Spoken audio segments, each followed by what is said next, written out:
स्वागत है आप सभी का इंडिया न्यूज बिजनेस के खास शो पोर्टफोलियो पिक में। एक ऐसा सेगमेंट जहां पे हम बात करते हैं बढ़ते गिरते स्टॉक्स के बारे में और साथ ही लेते हैं सुझाव हमारे खास एक्सपर्ट्स के जरिए। तो चलिए सीधा जुड़ते हैं आज के खास मेहमान रजत खंडेलवाल जी के साथ और जानने की कोशिश करते हैं कि आज वो आपके पोर्टफोलियो के लिए कौन सा स्टॉक लेके आए हैं। नमस्कार सर, स्वागत है आपका शो में। नमस्कार मैम, सभी दर्शकों को नमस्कार and thank you for having me here. जी सर, आज कौन सा स्टॉक लेके आए हैं व्यूअर्स के पोर्टफोलियो के लिए जो आने वाले टाइम पे अच्छा खासा मुनाफा देने का दम रखता है? देखिए, जितने भी हमारे व्यूअर्स हैं वो जानते हैं कि हम मार्केट में अभी थोड़ी नेगेटिव पोजीशन लेके बैठे हुए हैं, but that does not mean that हम इकोनॉमी में नेगेटिव पोजीशन लेके बैठे हुए हैं। इकोनॉमी के लिए हम रोबस्ट और बहुत ही बुलिश हैं और आज हम एक ऐसा स्टॉक लेकर आए हैं जो हमारे पूरे के पूरे इंडस्ट्रियल डेवलपमेंट में बहुत स्ट्रॉन्ग सपोर्ट देने वाली कंपनी है। इसका नाम है RHI मैग्नेसिटा। इसको बहुत सारे हमारे वेटरन इन्वेस्टर्स जो हैं वो एक दूसरे नाम से भी जानते होंगे, ओरिएंट रिफ्रैक्टरीज लिमिटेड। थोड़ा सा मैं ब्रीफ दे देता हूं आपको। ये ओरिएंट रिफ्रैक्टरीज और RHI मैग्नेसिटा क्या है। RHI मैग्नेसिटा की तरफ अगर हम देखें तो this particular company was formed in 1908 and it is a Austrian based company. और ओरिएंट रिफ्रैक्टरीज जो है वो इंडियन वेंचर था जो कि कुछ टाइम पहले ही अब इस मदर कंपनी में मर्ज हो गया है and that is the reason we are getting this name RHI Magnesita, which was earlier called by the name of Orient Refractories. जी, तो ये तो कंपनी के बेसिक्स के बारे में हो गया कि आपने बताया कि कंपनी का जो बेस है, कंपनी का पहले नाम क्या था, अब क्या है, किस किस नाम से हमारे व्यूअर्स जो है इस कंपनी को जानते हैं। अब बात करते हैं डायरेक्टली कंपनी के फंडामेंटल्स की कि कंपनी के फंडामेंटल इस टाइम पे किस तरह से दिख रहे हैं। उसके बाद बात करेंगे कि आने वाले टाइम पे कितने टारगेट्स हमें देखने को मिल सकते हैं। Over to you sir. Right, देखिए पहले मैं थोड़ा सा आपको वर्किंग के बारे में भी बता दूं कि क्यों मैंने बोला कि इंडस्ट्रियल असिस्टेंस में बहुत स्ट्रांग है।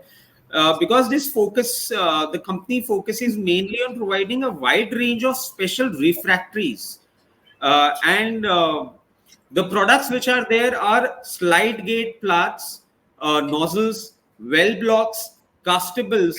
ये कुछ एक प्रोडक्ट्स हैं जो आप देखेंगे कि बहुत ज्यादा आपकी मेटल और ऐसी इंडस्ट्रीज में काम में आता है जहां बहुत हाई टेम्परेचर एप्लीकेशन होता है और उसी के प्रॉपर फंक्शनिंग और उसको प्रॉपरली सेटअप करने के काम में इस कंपनी का एक बहुत ही स्ट्रॉन्ग पोजीशन है। इसके साथ साथ अगर हम फंडामेंटल्स की ओर और नजर डालें तो market capitalisation as per the last update was 14,724 crore. Face value is of ₹1 और अगर होल्डिंग पैटर्न देखें वो भी बहुत कंफर्टिंग है करंट लेवल्स पे। Promoter holding is at 55.47%। FIIs are holding at 3.79, अभी इतना नहीं है but I believe in time to come वो होगा। DIIs की होल्डिंग हम देखें 14.09% पे है।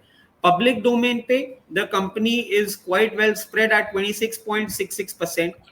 हमेशा की तरह जब भी मुझे कोई एक मार्की नाम दिखता है वो मैं आपके लिए और दर्शकों के लिए लेकर आता हूं। मुझे ये बहुत अट्रैक्टिव लग रहा है that Axis mutual fund is holding 2.98% stake in the company.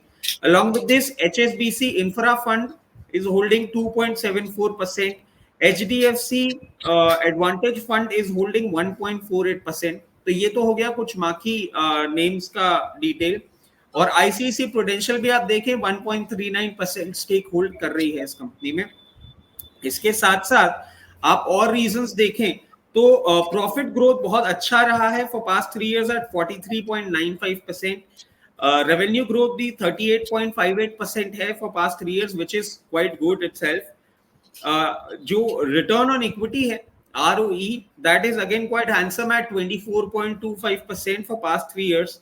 The company is virtually debt free, which is again a very good factor for investors to look at. Or interest coverage ratio is again good, healthy at 84.38.